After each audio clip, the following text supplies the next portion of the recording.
This is our light reaction reaction project, photosynthesis. So first, light enters into the photosystem 1 and excites the electrons, causing the water to split. Minor change, that is photosystem 2. After H2O is split, hydrogen becomes separated from oxygen, and that oxygen diffuses out of the thylakoid and releases outside, which is how we get the oxygen that we breathe. So now there's an excess of hydrogen inside of the thylakoid. There are 4 hydrogens that are pumped into the lumen,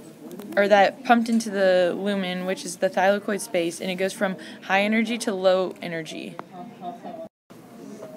So after the electrons are excited, they move up through photosystem 2 into a linear electron transport chain through the cytochrome complex into photosystem 1.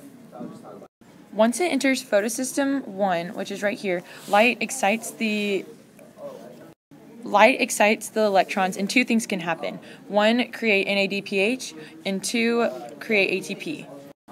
So after the energy goes through here, it goes into the NADP reductant, which is like a pump, and it pumps out to NADPH.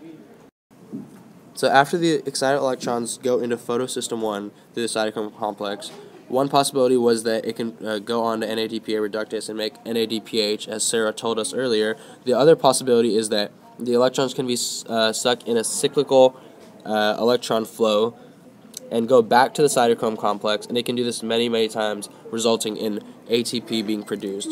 The second way that ATP can also be produced is when there's already an excess of hydrogen inside of the thylakoid space. So we already have a lot of extra hydrogen because we split the H2O, so we have excess through that. And at the end of the cytochrome complex, there's a hydrogen pump that pumps 4 hydrogens.